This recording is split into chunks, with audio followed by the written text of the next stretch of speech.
I think we've got to turn to audience questions in a moment. So if you've got questions for Professor Chomsky, please put them into the Q&A. And before I get to them, I just want to ask one last question. I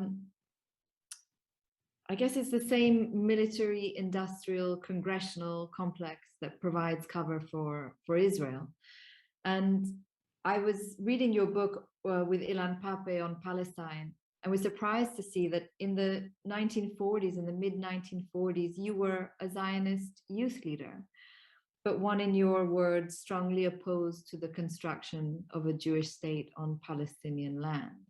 And so I was wondering if you could just tell us briefly, while we're waiting for the questions to come in, what other possibilities are there for Zionism? That was the first time I ever heard of a Zionist leader opposed to taking Palestinian lands for a Jewish state. There's a lot of propaganda on this.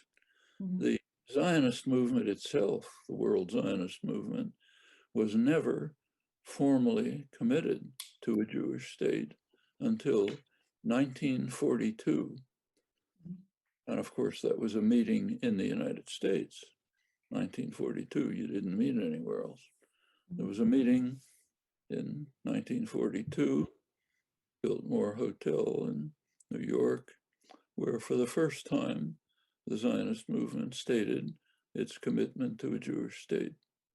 But there were plenty of exceptions. I was a teenage activist, strongly involved in this topic.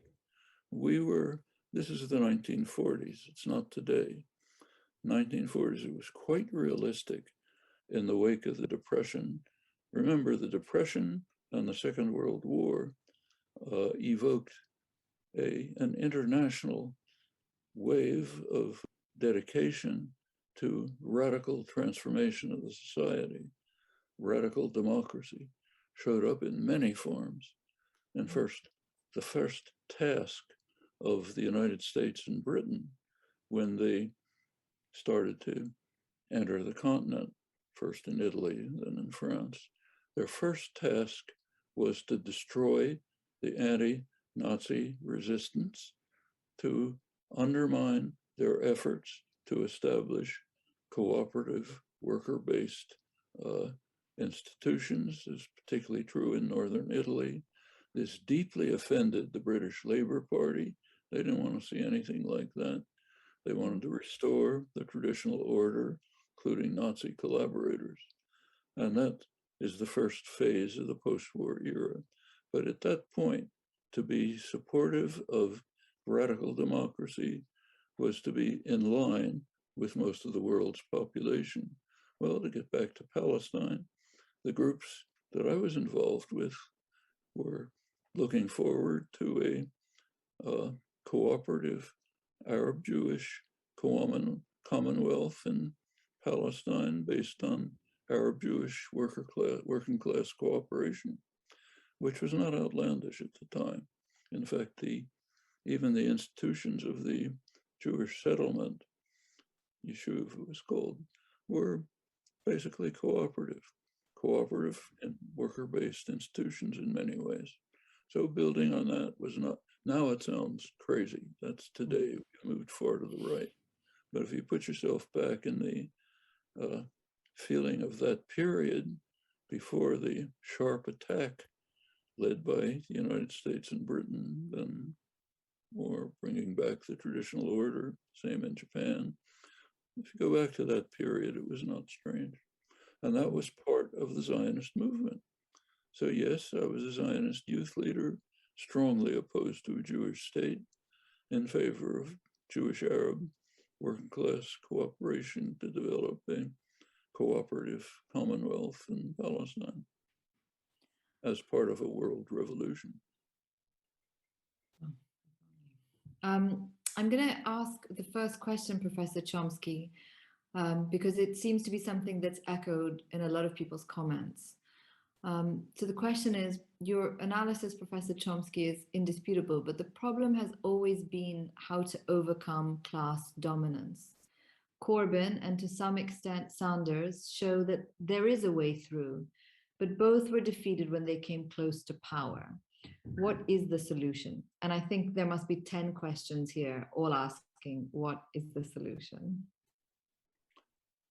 I think the solution is pretty much to go back to the mentality of the general popular revulsion after the capitalist crisis of the Great Depression and the vicious, destructive Second World War, a move towards the kind of radical democracy based on working class cooperation, takeover of enterprises, takeover of communities, move the many ways to move in that direction. And that mentality, I think, was correct. I basically agree with the business-run US British leadership, which recognized that this had to be stamped out by force. They were right, just as Reagan and Thatcher were right in saying we've got to destroy the unions if we're going to carry out a major attack against working people in the middle class. That's correct. It's correct when the mafia godfather says, if there's a small storekeeper somewhere who's not paying his protection money, I don't care about the money, but we've got to go in and smash him up because it might spread. That's called the domino theory. It's all correct. We have to recognize that the most committed Marxists in the world are the business classes. Dedicated Marxists understand the need for constant class war. Some are more extreme than others. The United States happens to be extreme, but basically the same idea. And you can't allow anything to get out of control. It can spread. You want to know why the United States has been torturing Cuba since Kennedy? One good thing about the United States, very good, is it's quite an open society. So we have much more access to internal government documents than any other country I know of. So we know under Kennedy and Johnson, the State Department explained that the problem of Cuba is Castro's successful defiance of policies going back then 150 years to the Monroe Doctrine, which declared US intent to dominate the hemisphere. Couldn't do it then, Britain was too strong, but they realized that over time it would work. That was being defied by Cuba successfully. That's the small storekeeper refusing to pay his protection money. You come down hard. Doesn't matter if the entire world is against it. Doesn't matter if there's no geostrategic purpose. Just torture the people of Cuba, so maybe they'll overthrow their government, and we won't have this model of successful defiance. It has nothing to do with repression in Cuba any more than it does in Saudi Arabia, anywhere else, India. It has to do with successful defiance, the China threat again. I'm going to ask the next question, which I suspect the answer is no, but does a healthy version of capitalism exist? I'm sorry, I didn't. Does a healthy version of capitalism exist? Does a healthy version exist? Well, I don't think so, because I'm an old-fashioned classical liberal conservative who believes that subordination of a person to a master is an intolerable attack on human rights and dignity.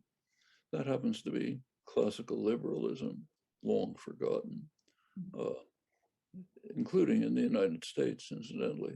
So Abraham Lincoln, who was basically a classical liberal, and his, at that time, Republican Party, part of their commitment was to eliminate what they called wage slavery, subordination to a master. Intolerable. People have to be free. That was much more importantly, that was the stand of the rapidly growing American labor movement in the late 19th century. Main slogan of the Knights of Labor was, "Those who work in the mills should own them and manage them." The radical farmers from Texas, Oklahoma, the Midwest, huge movement of farmers, wanted to create what they called a cooperative commonwealth of farmers, where they would free themselves from the Northeastern bankers and market managers, run things by themselves. And that keeps propping up. The end of the Second World War was very largely a worldwide phenomenon. It can come about again. So from that point of view, there is no benign capitalism. First of all, there's no capitalism altogether. It's never existed. The business world would never tolerate capitalism. It would self-destruct too quickly. They need a powerful state to protect them, just as in the neoliberal period. So there's one or another variety of state capitalism everywhere, includes Russia, includes China. And the question is, what kind is it? Well, there are more benign kinds, there are more kinds, there are more savage kinds. Neoliberal period happens to be one of the more savage kinds. Previous period was less savage in the economy, plenty savage in other ways. And as far as the climate crisis is concerned, which is the main one we face, along with nuclear war, whatever we think about the existing institutions, we have to deal with the crisis within those institutions. There is just no choice, simply because of time scale. The time scale for serious modification of the institutions, which is a major commitment, is just too long. It's within a decade or two that we have to deal with the climate crisis, or else we're past irreversible tipping points. I don't know if this is answerable in the 2 minutes we have left, but you have a question here about BDS and what actions can be taken in the West realistically that would have a proper impact for Palestinians. For the Palestinian cause, for the Palestinian people. Actually, that's one of the easier ones. There is an overwhelming international consensus. It's been in place since the mid-70s in favor of what's called a two-state settlement. I don't like it, but I think it's the best of possible alternatives, or maybe the least worse. That's been a two-state solution. Isn't it dead now? It's not a solution, it's a settlement. It could be a step towards something further. But in the short term, that's the least worst outcome. It was on the table in the mid-70s. There were United Security Council resolutions in the mid-70s calling for two states on the international border with, I'm now quoting, guarantees for the existence of each state within secure and recognized borders. Okay. Supported by the major Arab states, tacitly supported by the PLO, bitterly opposed by Israel. That was the Labor government, wouldn't even attend the session. Yitzhak Rabin, prime minister, said, "We will never negotiate with Palestinians, forget it." The United States vetoed the resolution. Well, I won't run through the rest of the record, but it's another long period, which is pretty much the same. So this real question is, will the United States change its policy from strong support for Israeli expansion and illegal? It's not even a question that it's all illegal. Everyone recognizes that. World Court, Israeli authorities, it's all understood. Illegal expansion into the territories, move towards some kind of two-state settlement. I think it's possible. If you look at public opinion in the United States, it's shifted dramatically. 10 or 20 years ago, just to give you my own experience. I used to have police protection if I dared to talk about this on campuses. It's a big fuss these days about cancel culture, but that's a question of whose axe is gored. As long as what was canceled was the left, pro-Palestinians and others, then it was fine. Nobody paid attention. Now it's other people on the conservative right, so you got to worry about it. But and that's changed. A major change was the Israeli attacks on Gaza. They got so horrifying that you just couldn't conceal them anymore. No matter how much the press tried to conceal them, government tried to conceal them, it got through. The mood changed. By now, among more liberal Americans, especially younger people, including younger Jews, there's more support for Palestinians than for Israel. Support for Israel has moved to the far right, just as Israel itself has moved to the far right. Israel and India belong together. They have a good alliance. They're both far right countries. And you look at the support for Israel in the United States, it's evangelicals who have their own theology, whatever that is, and